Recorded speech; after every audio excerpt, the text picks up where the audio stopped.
घोरहायिकं महतं प्रणमामि वर्धमानं पीतं धम्मसकलसारं शेषे पूर्णतीर्थयरे ससौवसिद्धे विशुद्धस्वभावे समनेयनानदंसनं चरितभववीर्यायारे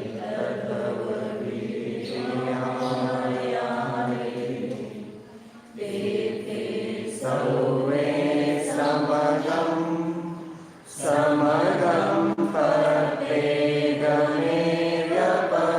प्रत्येकं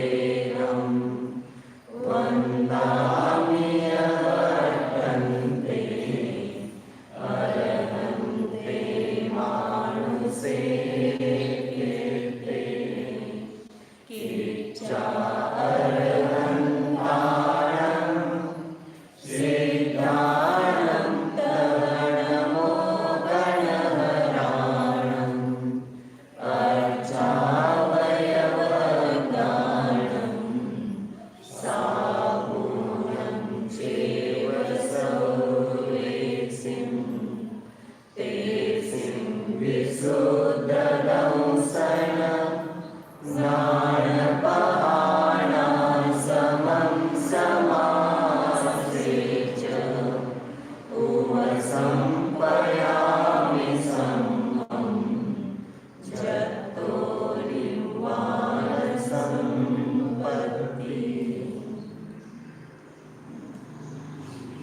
जय बोलो कलिकाल सर्वज्ञ बुद्धकुंद आचार्य देव की जय। जय बोलो अध्यात्मूर्ति अमृतचंद्र आचार्य देव की जय। जय बोलो जयसेन आचार्य देव की जय। जय बोलो चारित्र चक्रवर्ती प्रथमाचार्य शांति सागर जी महाराज की जय। जय बोलो प्रातः स्मरणीय गुरुदेव समंत भद्रमणि महाराज की जय। जय बोलो आचार्य प्रवर क्षण सुंदर सागर जी महाराज की जय। जय बोलो मम दीक्षा गुरु वत्सल सिंधु आचार्य श्वेत सागर जी महाराज की जय। जय बोलो परम पूज्य श्वेत सागर जी महाराज की जय। जय बोलो पुजारिका अजितमती माता जी की जय। श्री कुंद कुंद आचार्य विरचित प्रवचन सार नामक ग्रंथ है। इसमें केवल ज्ञान की महिमा बता रहे हैं कि केवल ज्ञान सब अतीत भूतकालीन भविष्यकालीन सभी पर्यायों को एक साथ वर्तमान में प्रत्यक्ष करता है। और फिर पिछली गाथा में बताया था कि भूतकालीन और भविष्यकालीन पर्यायों को जानना इंद्रिय ज्ञान के लिए शक्य नहीं है, तो इंद्रिय ज्ञान से नहीं जाने जा सकते हैं। तो फिर इंद्रिय ज्ञान की इतनी अशक्तता है, पराधीनता है, ये सुन करके हम जैसे इंद्रिय ज्ञान वाले लोगों को लगता है कि फिर कैसे जानेंगे, निरुत्साहित हो जाता है शिष्य। तो उसको पुनः उत्साहित करने के लिए इंद्रिय ज्ञान के लिए शक्य नहीं है, लेकिन अतीन्द्रिय ज्ञान आपके पास में है। ज्ञान की ऐसी महिमा है, तो अतीन्द्रिय ज्ञान के लिए तो ये सब कुछ जानना समर्थ है। इसलिए आपको जानना है सभी वस्तुओं को, तो उसके लिए अतीन्द्रिय ज्ञान केवल ज्ञान समर्थ है। और ऐसे समर्थ साधन तुम्हारे पास हैं, तुम उस साधन को प्राप्त कर सकते हो, तो क्यों खेद खिन्न होते हो? खुश हो जाओ। ऐसे ज्ञान सामर्थ्य आपके पास में है।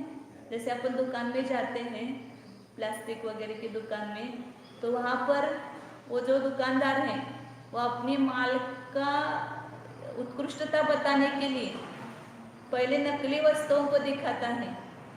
ये नकली वस्तु कैसे देखो, इसको अपन फेंक देता है तो टूट जाती है। फिर दूसरे असली वस्तु अपने पास है, उसको दिखाता है गिरा के, देखो ये गिरती टूटती नहीं है। इसमें ऐसे सामर्थ्य है।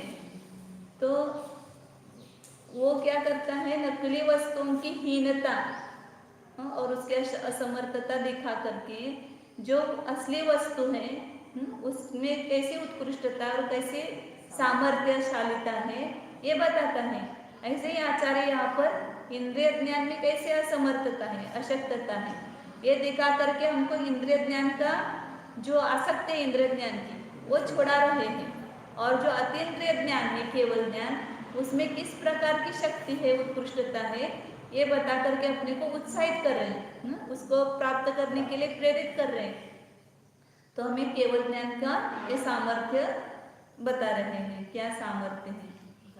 41 नंबर की गाथा है, उसके उत्थाने का पढ़ना है।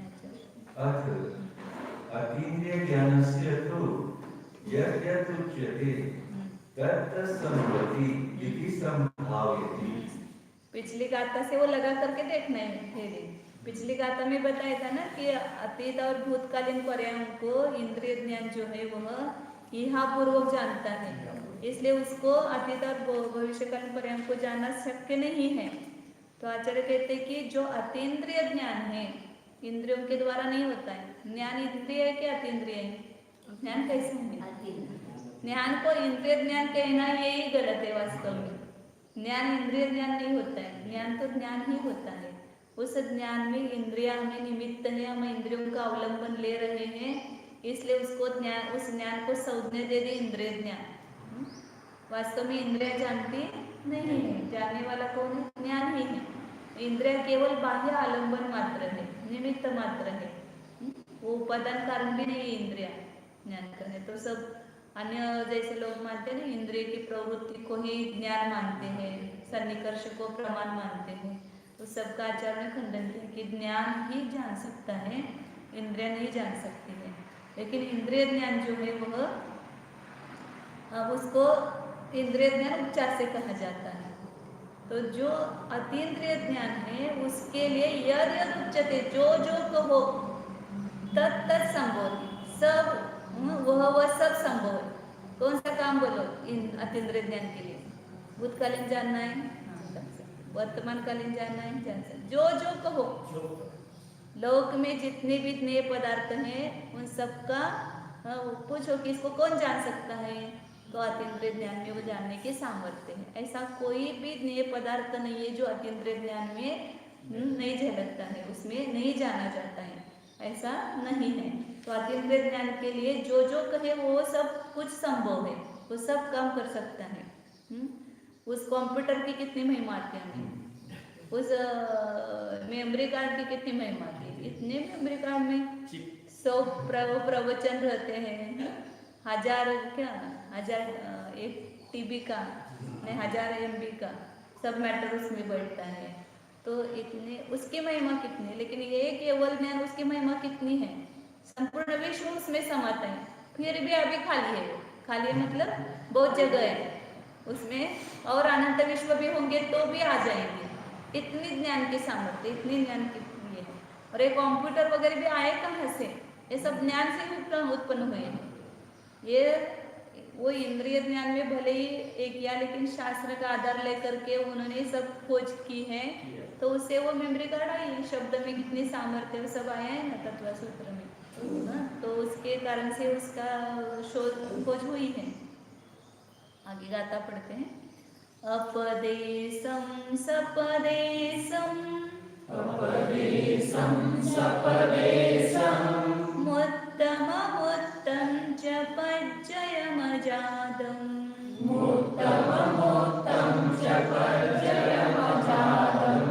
पलयं गयं च जानाति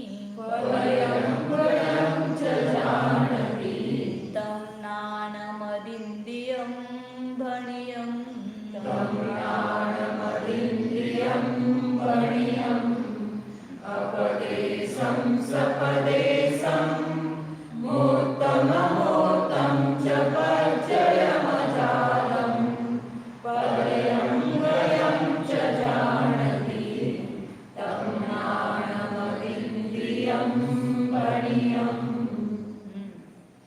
जमनानम, जो ज्ञान कैसा है? अपदेशम, अप्रदेशी, प्रदेश रहित नहीं लगाना यहाँ पर, एक प्रदेश। अप्रदेशी मतलब जिसका एक ही प्रदेश होता है, सकोन है, परमाणु और कालानु, उसका एक ही प्रदेश होता है। तो उस एक प्रदेशी द्रव्य को, मतलब दो अधिक प्रदेश इसमें नहीं है, अप्रदेशी क्यों कहा? द्व्यादि प्रदेश अभावात अप्रदेशी, दो आदि प्रदेशों का अभाव होने से परमाणु को अप्रदेशी कहा है। और कालानु को भी अप्रदेशी कहते हैं। तो ऐसे अप्रदेशी द्रव्य को, और सप्रदेश मतलब बहुप्रदेशी, दो अधिक जिसके प्रदेश है, ऐसे पुद्गल, स्कंद और जीव, धर्म, अधर्म, आकाश, ये बहुप्रदेशी द्रव्य है। तो ये अप्रदेशी द्रव्य को, सप्रदेशी द्रव्य को, इन दोनों को भी जो जानता है, और मुत्तम अमुत्तम च, मूर्तिक और अमूर्तिक द्रव्य को जो जानता है। मूर्तिक मतलब पुद्गल द्रव्य, स्पर्श रस गंध वर्ण सहित वो मूर्तिक पुद्गल द्रव्य है। उस मूर्तिक पुद्गल द्रव्य को और अमूर्त धर्म, अधर्म, आकाश, काल, इनको दोनों को पज्जयम अजादम पलयम गयम च पज्जयम, और अजात मतलब जो उत्पन्न नहीं हुई है, मतलब जो भविष्यकालीन है, और पलयगतम मतलब जो प्रलय को प्राप्त हुई है, नाश को प्राप्त हुई है। ऐसे भूतकालीन पर्याय को जो ज्ञान जानता है, उस ज्ञान को क्या कहते हैं? अतीन्द्रिय ज्ञान कहांगे। मतलब अतीन्द्रिय ज्ञान के लिए इन सबको जानना शक्य है, उसमें सामर्थ्य है। अप्रदेशी एक परमाणु को भी जानने की सामर्थ्य है, सप्रदेशी को भी जानने की सामर्थ्य है, मूर्त को भी जानने की सामर्थ्य है, अमूर्त को भी जानने की सामर्थ्य है, और जो नष्ट हुई पर्याय को भी जानने की सामर्थ्य है, और जो अभी उत्पन्न ही नहीं हुई, अनागत है, भले वो पर्याय भी उत्पन्न नहीं हुई लेकिन ज्ञान में जानी जाती है। पिछले गाथा में स्पष्ट किया कि भूतकालीन और भविष्यकालीन पर्याय वर्तमान में असद्भुत है, मौजूद नहीं है, विद्यमान नहीं है, लेकिन ज्ञान में मौजूद है, ज्ञान में वो प्रत्यक्ष होती है। ऐसे ज्ञान के सामर्थ्य है। तो इस प्रकार वो जो इसको जानता है, इंद्रिय ज्ञान इसको नहीं जान सकता है। अभी टीका में खुलासा करते हैं इसको। इंद्रिय ज्ञान के लिए ये सब अप्रदेशी द्रव्य को जानना शक्य नहीं है। एक पुद्गल परमाणु बहुत सूक्ष्म है, वो इंद्रियों के द्वारा विषय नहीं होता है। इधर सब परमाणु भरे हुए दिखते क्या अपने को? सब एक जगह खाली नहीं है, आकाश की, लोकाकाश की, पूरे परमाणु और स्कंद भरे हुए, सब भाषा वर्गणा भरी हुई, कुछ भी अपने को दिखाई नहीं देता है। इतना सब होते हुए भी जीव भी भरे हुए, ऐसे एक जगह नहीं है कि जहाँ जीव नहीं है। हमें तो ये सब खाली दिख रहा है, पूरा हॉल कुछ भी खाली नहीं है, 6 द्रव्यों से लबालब भरा हुआ है। ऐसे कोई भी जगह खाली नहीं है। केवल वो सूक्ष्म जीव होने से अपने को बाधा नहीं कर रहे। हम वहाँ पर भी बैठ रहे हैं जहाँ सूक्ष्म जीव है वहाँ पर, और पुद्गल परमाणु भी सूक्ष्म है, इसलिए वो बाधा नहीं करते हैं। लेकिन है सब द्रव्य, लेकिन उसको ये इंद्रिय ज्ञान नहीं जान रहा है। सप्रदेशी को भी, उसमें भी बहुत स्थूल को जानेगा, सप्रदेशी द्रव्य में भी, और जो सप्रदेशी द्वैनुस्कंद, त्रैनुस्कंद, संख्यात, असंख्यात, अनुस्कंद, उसको भी नहीं जान रहा है। और सप्रदेशी द्रव्यों में भी मूर्त को ही जानेगा, अमूर्त को नहीं जानेगा। जीव के असंख्यात प्रदेश है, धर्म द्रव्य के असंख्यात है, अधर्म द्रव्य के असंख्यात है, उसको नहीं जानता है। उसमें भी मूर्त को ही जानेगा, अमूर्त को नहीं जानेगा। फिर अमूर्त में भी, मूर्त में भी उसकी वर्तमान पर्याय को ही जानेगा, भूत और कालीन और भविष्यकालीन पर्याय को नहीं जानता है। और अतीन्द्रिय ज्ञान जो है इन सबको जानता है, कुछ भी उसके लिए अज्ञात नहीं है। सर्वज्ञ कहा है ना उसको, केवल ज्ञान को सब कुछ जानता है। ऐसे अतीन्द्रिय ज्ञान है, और हमको सब कुछ जानने की जिज्ञासा है। जब तक पूरा ज्ञान नहीं हो तब तक कभी शांति मिलती है क्या? और जानना है, और जानना है, और जानना है। तो ये सब जिज्ञासा केवल ज्ञान होने पर ही समाप्त होगी, उसके पहले समाप्त होने वाली नहीं है। इसलिए केवल ज्ञान को प्राप्त करने का एक पुरुषार्थ हमें करना चाहिए।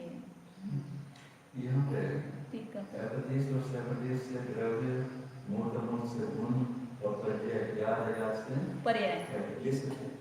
हाँ, ले सकते।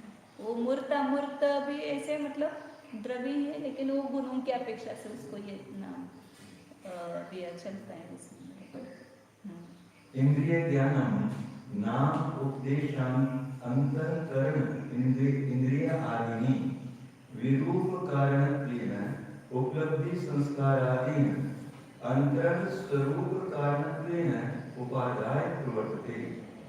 प्रवर्तमानं च सप्रदेशम एव अध्यवस्यति स्थूल उपलब्धत्वात् न अपदेशम मूर्तम एव अवगच्छति तथाविध विषय निबंधन सद्भावात् न अमूर्तम वर्तमानम एव परिच्छिन्नति विषय विषय सन्निपात सद्भावात् न तु वृत्तम वर्तश्च। बराबर। इंद्रिय ज्ञान का स्वरूप बता रहे, कैसा इंद्रिय ज्ञान, दोनों की तुलना, असली और नकली, दोनों वस्तु दिखा रहे। नकली वस्तु कैसे इंद्रिय ज्ञान, जिस ज्ञान की हमें इतनी महिमा आती है, जिस ज्ञान के द्वारा हम सब कुछ जानना चाहते हैं, वो इंद्रिय ज्ञान कितना कमजोर है, कितना हीन है, ये वहाँ पर पहले दिखाते हैं। क्योंकि जब तक हीन और उसके नहीं दिखाएंगे तब तक दूसरे की महिमा नहीं आती है। दो सैंपल दिखाने पड़ते हैं, हल्का और भारी। तो हल्के वस्तु की हल्केपना कैसे समझ में आएगा, इसलिए वहाँ पहले इंद्रिय ज्ञान को बताते हैं आचार्य कि इंद्रिय ज्ञान कैसा है। उपदेश अंतःकरण इंद्रियादीनि विरूप कारणत्वेन, उसमें बाह्य कारण चाहिए, क्या क्या चाहिए, उपदेश।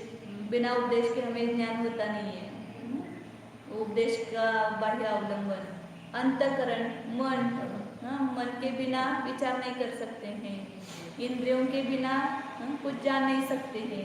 अब इंद्रिया कुछ खराब हो जाए, उपकरण में बिगाड़ हो जाता है ना, मोती बिंदु आ गया तो आँख का ऑपरेशन करो तो नहीं दिखाई देता है, तो कितनी चिंता होती है। आँख ठीक चाहिए तो उसके अंतरंग बहिरंग उपकरण जो है दोनों अच्छे होने, मतलब कितना इंद्रिय ज्ञान पराधीन है वो दिखाते हैं कि उसके लिए उपदेश चाहिए, इंद्रिया ठीक चाहिए, इंद्रिया भी ठीक है, उसमें बिगाड़ हो गया तो चश्मा चाहिए, चश्मा भी है लेकिन प्रकाश नहीं है तो दिखता नहीं है, प्रकाश चाहिए, प्रकाश भी है पुस्तक नहीं है तो हमें कुछ समझ में नहीं आता है तो पुस्तक चाहिए। ये सब कितने बाह्य कारणों के ऊपर निर्भर है। सभी इंद्रियां, कान को सुनाई नहीं देता है, फिर उसको मशीन बिठाओ, नहीं तो फिर आकुलता पुनः, क्या बात करे क्या पता मेरे बारे में कुछ बोल रहे हो, जिनको सुनाई नहीं दे रहा है उसको ज्यादा संशय रहता है। तो कहते कि कान बिगड़ गए तो उसको मशीन वगैरह लगाना। ये सभी इंद्रियां जो है इसके लिए जो ज्ञान है वह उसके लिए बहुत सारी सामग्री की आवश्यकता चाहिए। द्रव्येंद्रिय, द्रव्य, मन, पुस्तक इत्यादि बाह्य साधन को विरूप कारणत्व शब्द रखा है। वो का विरूप कारण मतलब बाह्य कारण, उस द्रव्य का उपादान कारण नहीं है, उससे भिन्न भिन्न कारण को विरूप कारण कहते हैं, क्योंकि ये सब पुद्गल रूप है ना।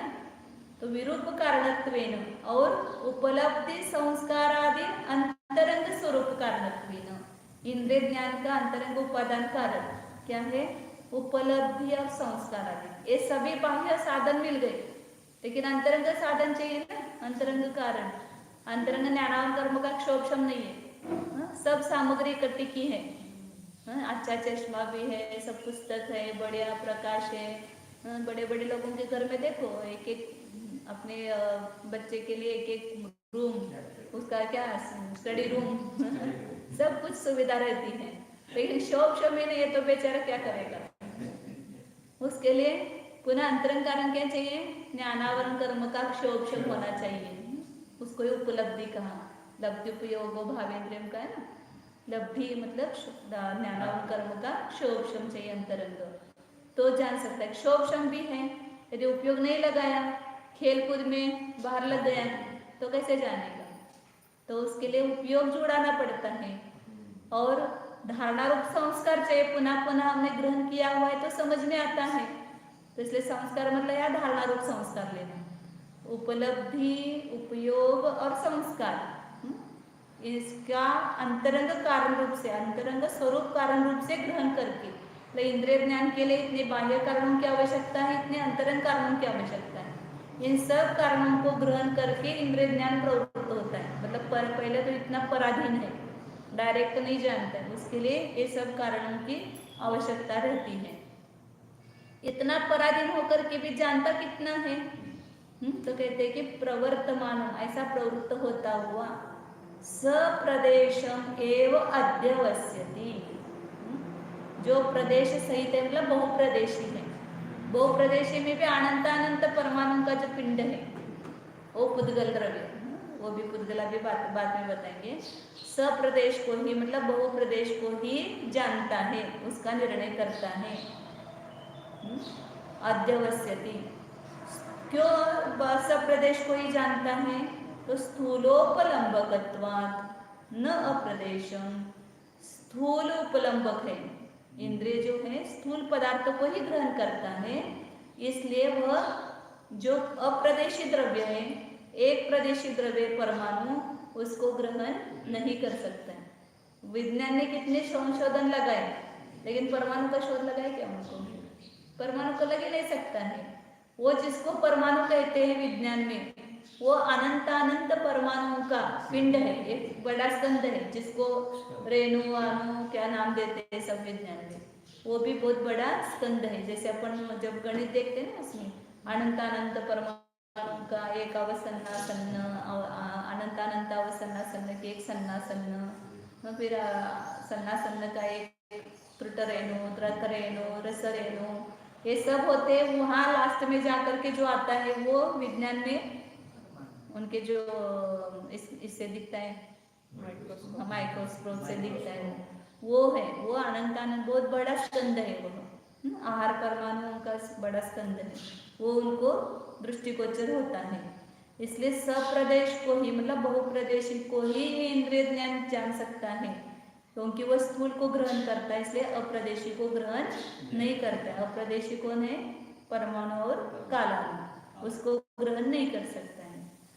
और उसको ग्रहण करते हुए भी, बहुप्रदेशी को ग्रहण करते हुए भी मूर्तम एवं अवगच्छति, बहुप्रदेशी जीव पुद्गल, जीव धर्माधर्म आकाश को नहीं ग्रहण करता है, उसमें मूर्त को ही, रूपी द्रव्य को ही ग्रहण करता है। क्यों? सबके लिए हेतु दिया है, उसको ही क्यों ग्रहण करता है? पहले सप्रदेशी के लिए हेतु क्या दिया? स्थूल उपलंबकत्व, स्थूल को ग्रहण करता है। मूर्त को ही क्यों जानता है? और जानने के लिए भी सब अलग अलग धातु है। अध्यवस्यति ऊपर दिया, यानी अवगच्छति, और आगे दिया परिच्छिन्नति। कहीं पर आपको वही शब्द नहीं मिलेगा, अलग अलग ही शब्द मिलेंगे। विद्वान लोग उसके बिना रमन कैसे होंगे? सामान्य रचना करेंगे तो जो जिनके लिए बुद्धि का व्यायाम चाहिए, ऐसे विद्वान लोग होते हैं, तो दूसरी कृतियों में रमन होते हैं ना, वहाँ बहुत बढ़िया बढ़िया शब्दों का प्रयोग किया है, अलंकारिक शब्दों का। तो ऐसे साहित्य को पढ़ने में उनको रुचि उत्पन्न होती है, तो इसलिए ऐसे अच्छे अच्छे शब्दों का प्रयोग करते कि विद्वान लोगों की भी रुचि उत्पन्न हो। बुद्धि भी है ना, उसके लिए बहुत वो भूखी रहती है, उसके लिए खाद्य चाहिए। शोभशम यदि बड़ा होता है तो उसके लिए ऐसे सामान्य जानने से तृप्ति नहीं होती है, तो उसके लिए कठिन ऐसा विषय चाहिए। गणित विनित क्यों पढ़ते हैं? क्योंकि हमारे शोभशम की भूख ऐसी है कि उसको पढ़ते तो तृप्ति होती है, नहीं पढ़ते तो कुछ बड़ा ऐसा लगता नहीं है।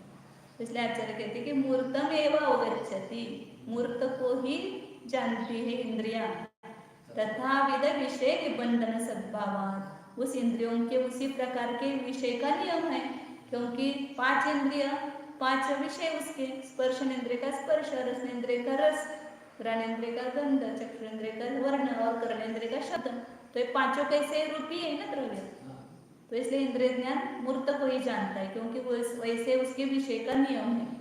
न अमूर्त, अमूर्त को नहीं ग्रहण करते, क्योंकि इंद्रियों का वो विषय नहीं है। इसलिए जब ध्यान में 5 इंद्रियां बंद करके अपन बैठ जाते तो वो ज्ञान कौन सा हो गया? अतीन्द्रिय। इसलिए सुषमवेद ज्ञान का विशेषण आचार्य देते अतीन्द्रिय ज्ञान। मतलब हमें अतीन्द्रिय ज्ञान नहीं है ऐसा नहीं है, अतीन्द्रिय ज्ञान के द्वारा हम अपनी शुद्ध आत्मा को जान सकते। जब 5 इंद्रियों का हम प्रयोग नहीं कर रहे हैं तो हमारा जो ज्ञान प्रवृत्त हो रहा है वो अतीन्द्रिय ज्ञान है। न अमूर्तम, अमूर्त को ग्रहण नहीं कर सकता है। वर्तमान एवं परिच्छिन्नति, विषय विषय सन्निपात सद्भावात्, और मूर्त में भी मतलब कितना स्थूल होता गया देखो, पहले सप्रदेशी को ही ग्रहण करेगा, तो सप्रदेशी तो मूर्त अमूर्त दोनों है, लेकिन उसमें से अमूर्त को नहीं ग्रहण करता है, मूर्त को ही ग्रहण करता है। अब मूर्त में भी सबको ग्रहण करता है क्या? नहीं। मूर्त में भी जो वर्तमान में है उसी को जानता है। जो क्यों उसी को जानता है? तो विषय विषय सन्निपात सद्भावान, इंद्रियों के द्वारा ज्ञान कब होता है? जब विषय और विषय का संबंध होता है, इंद्रियों के टापू में है, इंद्रियों के विषय क्षेत्र में ही वो विषय है, तो ही उसको विषय इंद्रिय ग्रहण कर सकती है। उसके विषय क्षेत्र के बाहर वस्तु है तो उसको इंद्रिय ग्रहण नहीं कर सकती है। अभी हम यहाँ बैठ करके वहां तक देख सकते हैं, गेट पर क्या चल रहा है दिखाई दे रहा है कि अपने को नहीं दिखाई देता, क्योंकि अपनी इंद्रियों का वो विषय नहीं है। जिस विषय के साथ इंद्रियों का संबंध होता है उसको ही इंद्रिया ग्रहण कर सकते हैं, उसके बाहर के विषय को ग्रहण नहीं कर सकती है। तो भूतकाल और भविष्य काल को कैसे जानेंगे? क्योंकि भूतकालीन पर्याय के साथ और भविष्यकालीन पर्याय के साथ इंद्रियों का संबंध होता ही नहीं है, वो तो मन के द्वारा जानते हैं, इंद्रियों के द्वारा उसको जान नहीं सकते हैं। तो इसलिए इंद्रिय ज्ञान जो है वह भूतकालीन और भविष्यकालीन पर्यायों को नहीं जानता है, केवल वर्तमान को ही विषय करता है। एक इसके बारे में चल रहा है, इसकी हीनता बता रहे, जिस इंद्रिय ज्ञान में हमारे आसक्ति है, इंद्रिय ज्ञान में अहम बुद्धि है, मम बुद्धि है, उसके वो इंद्रियों की जो अहम बुद्धि मम बुद्धि उसको छुड़ाने के लिए उसकी हीनता बताई जा रही है। क्योंकि हमें कितना अहंकार है, हम कितना जानते हैं, तो जो जो जान रहे हो किसके द्वारा जान रहे हो? इंद्रियों के ज्ञान द्वारा जान रहे हैं ना। तो इस प्रकार इंद्रियों कितनी पराधीन है देखो, कि जिस ज्ञान में तुम्हारा अहंकार है, इसलिए इंद्रिय ज्ञान में अपने अहम बुद्धि को हटाना चाहिए, उससे निवृत्त करो। और जो अपना वास्तविक सहज ज्ञान है उसमें हमारे अहम बुद्धि होनी चाहिए। जो सहज ज्ञान है वो मेरा स्वभाव है, इंद्रियों के द्वारा हम जो जानते हैं वो मेरा स्वभाव नहीं है। आगे अब बताते हैं अतीन्द्रिय ज्ञान का स्वरूप। यत्तु पुनः अनावरणम अतीन्द्रिय ज्ञानम तस्य समिद्ध धूमध्वजस्य एव अनेक प्रकारता आलंकितम दाह्यम दाह्यता अनतिक्रमात् दाह्यम एव यथा तथा आत्मनः अप्रदेशम सप्रदेशम मूर्तम अमूर्तम अजातम अतिवाहितम च पर्यायजातम येता अनतिक्रमात् परिच्छेद्यम एव भवति इति। यत्तु परंतु जो, परंतु शब्द क्यों आया कि इंद्रिय ज्ञान तो इसको ही जानता है, केवल मूर्त सप्रदेश को, मूर्त को और वर्तमान को ही जानता है। परंतु जो अनावरणम अतीन्द्रियम ज्ञानम, जो केवल ज्ञान कैसा है? निरावरण, कुछ भी आवरण नहीं उस पर। तो आवरण नहीं है तो उस ज्ञान के लिए कोई भी आवश्यक की बात नहीं है। जब आवरण आ जाता है तो प्रकटता नहीं हो पाती, व्यक्त नहीं हो पाता है। लेकिन जो पूर्ण निरावरण है, संपूर्ण ज्ञानावरण कर्म का अभाव होकर के विकसित हुआ है, तो इसलिए ऐसा अतीन्द्रिय ज्ञान कैसा है? वो निरावरण है और अतीन्द्रिय इंद्रियों के बिना होता है। ऐसा अतीन्द्रिय ज्ञान, बीच में दृष्टांत है, वो सब पूरा दृष्टांत छोड़ करके क्या होगा? अतीन्द्रिय ज्ञान यथा, पहले दृष्टांत लगाते कि जिस प्रकार समिद्ध धूमध्वजस्य इव अनेक प्रकारता लिंगितम दाह्यम दाह्यता अनतिक्रमात् दाह्यम एव। समिद्ध मतलब प्रज्वलित, जो प्रज्वलित कौन? धूमध्वज, धर्मध्वज ऐसे धूमध्वज है, धर्म जिसकी ध्वजा है वो धर्मध्वज हो गया, और धूमध्वज मतलब धुआं जिसकी ध्वजा है, मतलब धुआं किसकी ध्वजा है? अग्नि की। तो धूमध्वज का अर्थ है अग्नि। तो अग्नि जो प्रज्वलित हुई है वह अनेक प्रकारता लिंगितम दाह्यम, अनेक प्रकार से आलिंगित ऐसे जो दाह्य वस्तु, दाह्य मतलब जलने योग्य वस्तु, लकड़ी है, कंडे हैं,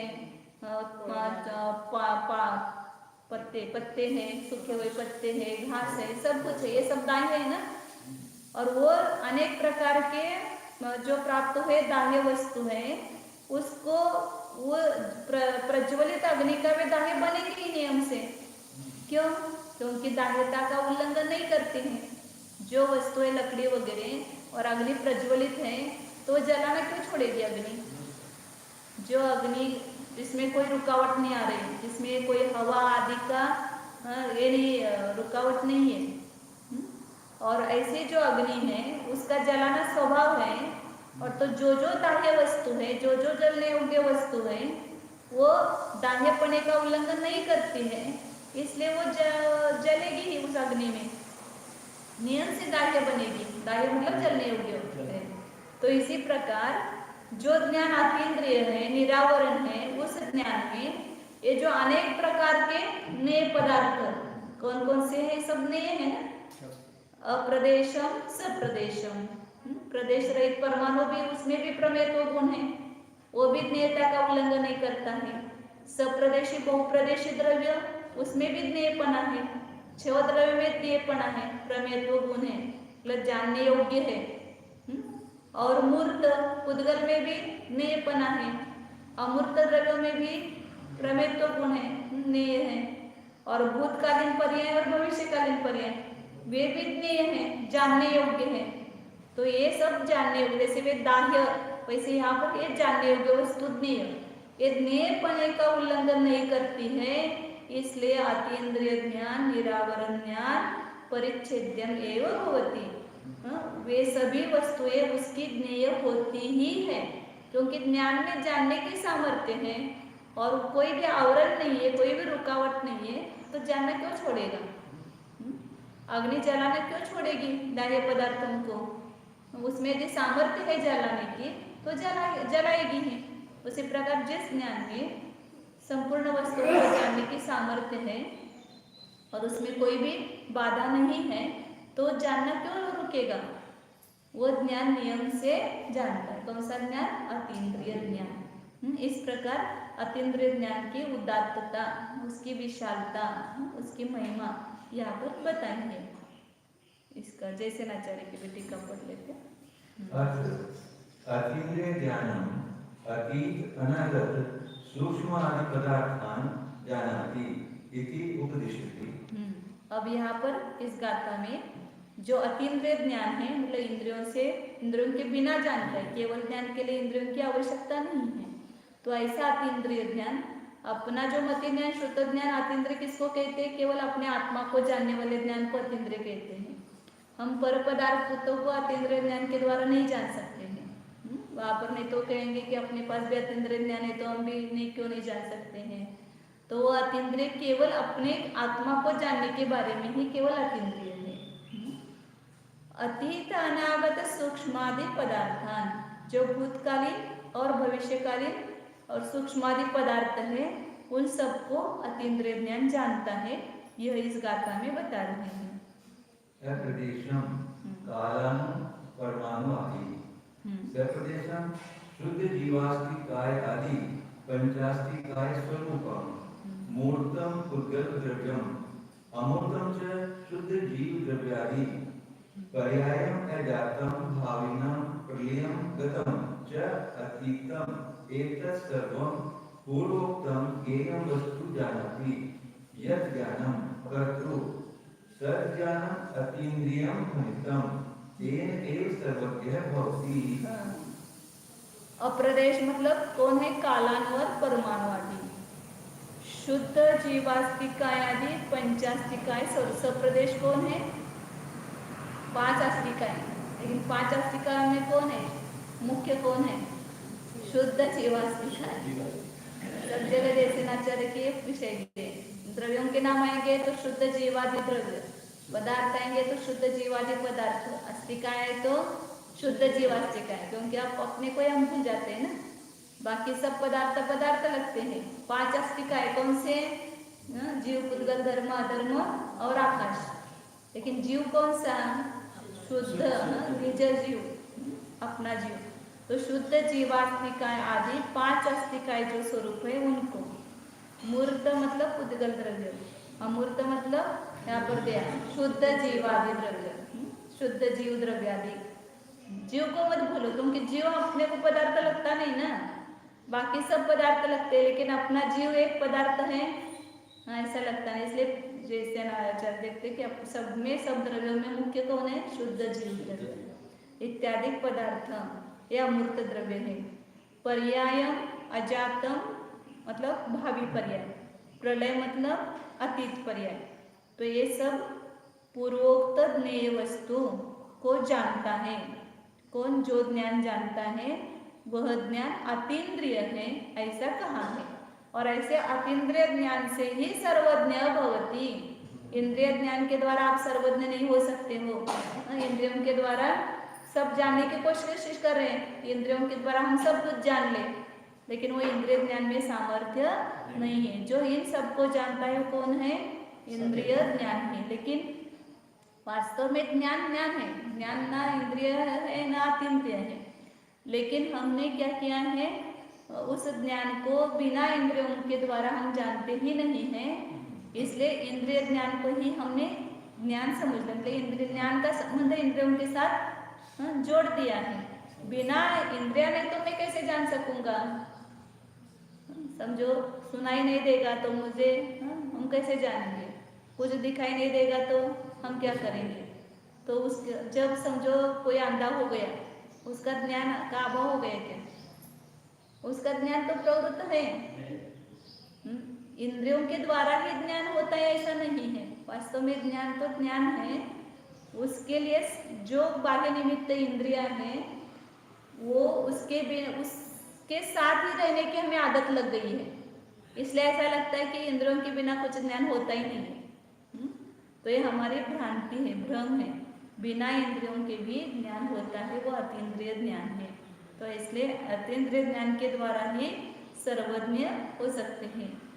एक क्षण भी इंद्रियों के बिना हमें चैन नहीं पड़ती है। स्वतंत्र रहने की चाहिए, कुछ ना कुछ सुनने के लिए चाहिए, कुछ ना कुछ देखने के लिए चाहिए, कुछ ना कुछ खाने के लिए चाहिए। बिना इंद्रियों के साथ इतनी दोस्ती है, हमारी मैत्री है कि उनके बिना ऐसा लगता है कि कुछ काम ही नहीं है। हमें इंद्रियों के द्वारा कर रहे हैं तो ही समझ लगता है कि हम कुछ कर रहे हैं, कुछ जान रहे हैं। लेकिन सब इंद्रियों को बंद करके देखो तो कुछ कर रहे हैं कि नहीं कर रहे हैं? ज्ञान प्रवृत्त है कि नहीं है? तभी ज्ञान प्रवृत्त है। सब आंखें बंद कर दे तो अंदर बोले कि मन के द्वारा, मन को भी बंद करके देखो तो भी अंदर ज्ञान चालू होता है। और वो वास्तव में स्वसंवेदन ज्ञान है, उसके द्वारा ही हम अपने, इसलिए जब भी आत्मा को जानना है तो कहते कि इंद्रियों के दरवाजे बंद करो और मन के संकल्प विकल्प भी बंद करो, तो भी अपना ज्ञान अंदर प्रवृत्त होता है और वह ज्ञान अपने आत्मा को जानता है, स्वसंवेदन ज्ञान। तो इसलिए ज्ञान यह दूसरे इंद्रियों की देन नहीं है, इंद्रियों की संपत्ति नहीं है। ज्ञान ये अपने आत्मा की संपत्ति है। लेकिन अपन अपने आत्मा संपत्ति को भूल गए और उस संपत्ति दूसरे की मान करके इंद्रियों के बिना ज्ञान होता ही नहीं है, ऐसा हमारा भ्रम उत्पन्न हो गया है। तो आचार्य कह रहे कि अतीन्द्रिय ज्ञान तुम्हारा स्वयं, और उस अतीन्द्रिय ज्ञान की ही यहाँ पर ये महिमा की है। पूर्वगाथातीतम् इन्द्रियज्ञानं मानसज्ञानं च त्यक्त्वा ये निर्विकल्प समाधि रूप स्वसंवेदन ज्ञाने समस्त विभाव परिणाम त्यागेन रतिं कुर्वन्ति ते एव परम आह्लाद एक लक्षण स्वभावं सर्वज्ञ पदं लभन्ते इति अभिप्रायः। अब उस अतीन्द्रिय ज्ञान को प्राप्त करने का साधन भी बता रहे कि कैसे प्राप्त करना है। ऐसा अतीन्द्रिय ज्ञान है, फिर हमें हो सकता है कि नहीं हो सकता है? हो सकता है। भगवान को होगा, हमें कहाँ है? भगवान कहाँ से आ गए? हम में से हो गए ना वो भगवान। हमें, हमारे में से ही एक जीव निकल के गया और भगवान बन गया। और जब सिद्धालय में जाकर के बैठे हैं, हम भी ऐसे होंगे उनके जैसे। उनका भूतकाल हमारा अभी वर्तमान काल है, उनका जो वर्तमान काल है हमारा भविष्य काल बनेगा। भविष्य काल में हम भी उनके जैसे ही केवल ज्ञानी होंगे। कब? उसके लिए ये पुरुषार्थ करना पड़ेगा। क्या? कि ततएव, इसीलिए पूर्व गाथा में बताए गए इंद्रिय ज्ञान, जो इंद्रिय ज्ञान असमर्थ बताया है पहले ज्ञान गाथा में, और जो मानस ज्ञान है संकल्प विकल्प, इंद्रिय बंद किए तो भी अंदर क्या चालू रहता है? संकल्प विकल्प।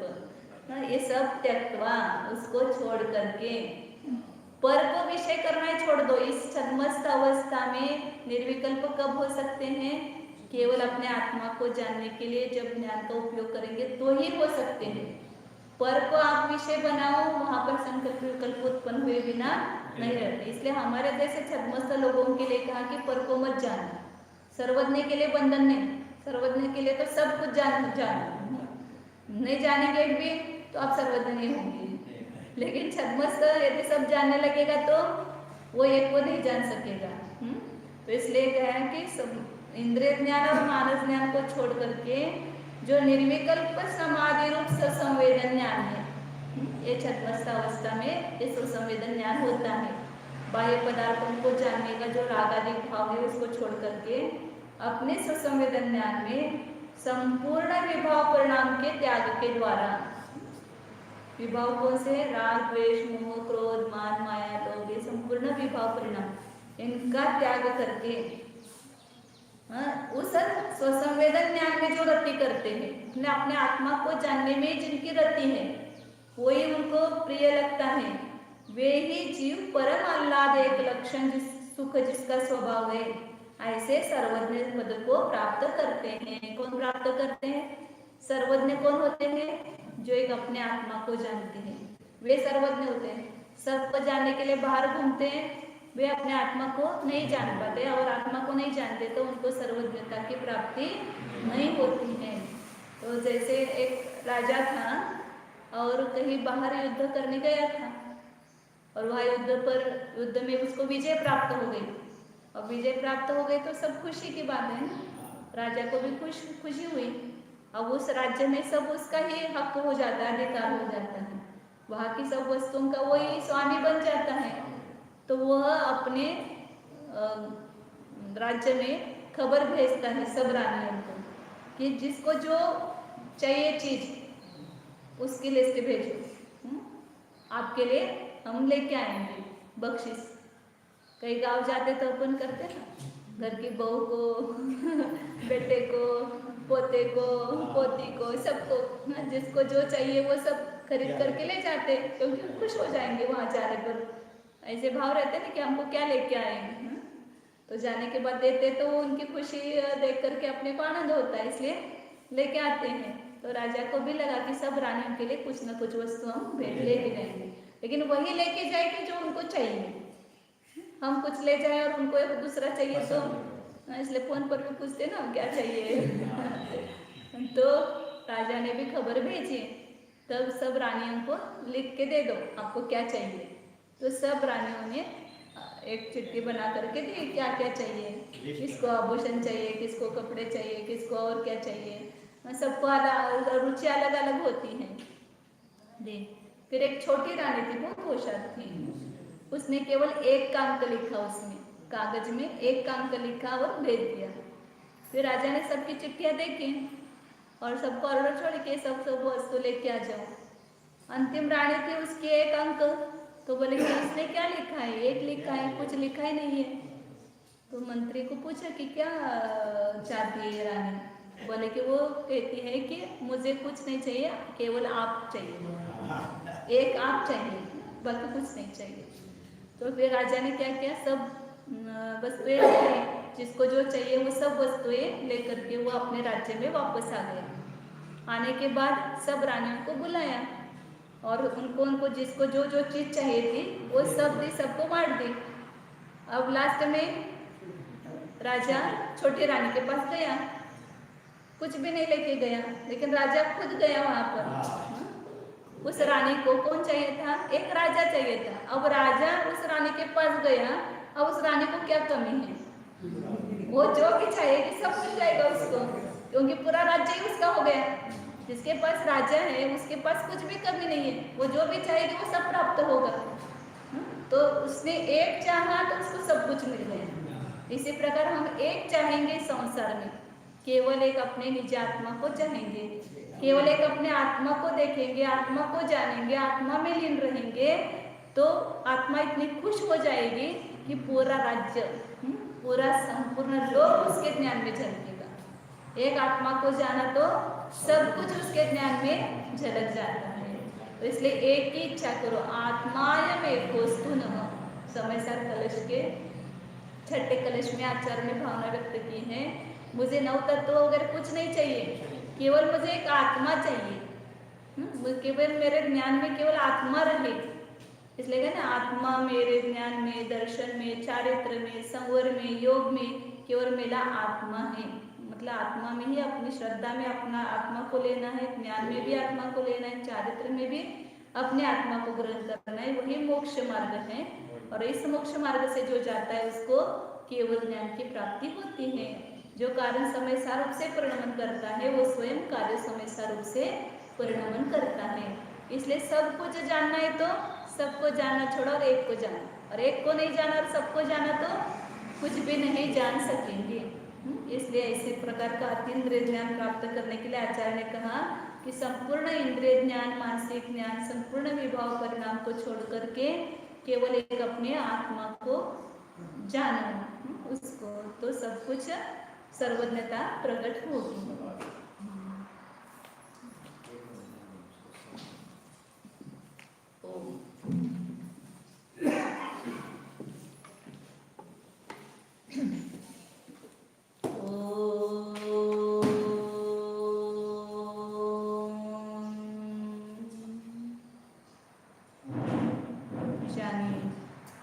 यह मैं शुद्ध चैतन्यमय जीव हूँ। निर्णय कीजिए पहले बुद्धि में अपनी वस्तु को लीजिए, इस प्रज्ञा के द्वारा ही, प्रज्ञा रूपी छन्नी से ही यहाँ पर स्वर पर में विभाग करना है। स्वर पर में जो संधि है उस संधि को खोज करके वह अपनी बुद्धि रूपी छन्नी को चलाना है। देखिए भीतर यहाँ पर एक पिंड दिखाई दे रहा है, इसमें अनेक द्रव्य मिश्र रूप से है। धर्म द्रव्य है, अधर्म द्रव्य है, आकाश द्रव्य है, काल द्रव्य है। ये सब मैं नहीं हूँ, ये मुझसे भिन्न है, अचेतन है, जड़ है। यहाँ पर पुद्गल परमाणु का पिंड दिखाई दे रहा है, स्पर्श रस गंध वर्णात्मक ये शरीर दिखाई दे रहा है। ये मांस का गोला है, ये मैं नहीं हूँ। सप्त धातु का पिंड है, ये भी अचेतन है, इसमें चेतनता नहीं है। ये मेरी वस्तु नहीं है, इसको भी अलग कर दो। बुद्धि में छांटना है सबको, बुद्धि में से एक एक वस्तु को अलग करो। अपनी प्रज्ञा रूपी छन्नी से ही अलग करना है। और इसमें राग द्वेष मोहादि भाव कर्म भी दिखाई दे रहे हैं। ये भी मेरी वस्तु नहीं है। ये रागादि भाव मेरी असाधारणता को प्राप्त नहीं है, ये भी अचेतन है, भिन्न है। इसमें अपना अपनत्व निकाल दीजिए। ये भी विभाग मेरा नहीं है, ये सब पर विभाग है। और जो अंतिम एक वस्तु बचती है, जो चैतन्य वस्तु है, इस संपूर्ण शरीर में चेतनता का प्रतिभास हो रहा है। जहाँ पर भी बुद्धि लगाओ वहाँ पर चैतन्य अनुभव में आ रहा है। पाँव से लेकर के मस्तक तक सभी जगह अपनी बुद्धि को ले जाओ और देखो वहाँ पर क्या है। प्रतिभास हो रहा है। प्रतिभासात्मक चैतन्यात्मक वस्तु अनुभव में आ रही है। ये पूरी अखंड चैतन्य रूप वस्तु नहीं है। जो अचेतन वस्तु है वो मैं नहीं, जो मूर्तिक है वो मैं नहीं, जो अमूर्तिक चैतन्य की मूर्ति है, यही मेरा स्व है, यही मैं हूँ। ऐसी प्रतीति कीजिए। बुद्धि के द्वारा ही सब कुछ काम करना है, बुद्धि से अलग करना है, बुद्धि से ही पर को छोड़ना है, बुद्धि से ही स्व को ग्रहण करना है। और जिस स्व को ग्रहण करना किया है उसी स्व में अपनत्व करके उसमें ही अपने उपयोग को लीन करना है। ये काम महापुरुषार्थ का काम है, तो करिए पुरुषार्थ। देखिए वस्तु प्रकृति में आती है कि नहीं।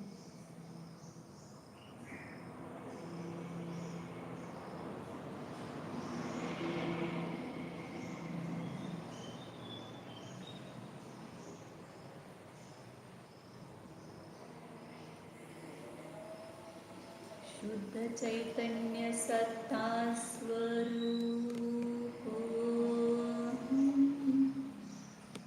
ज्ञानानंद स्वरूप सच्चिदानंद स्वरूप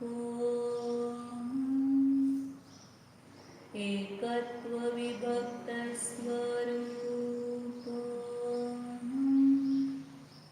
तंकोत्कीर्ण ज्ञायक स्वरूप शुद्धोऽहम् एकोऽहम् ध्रुवम्।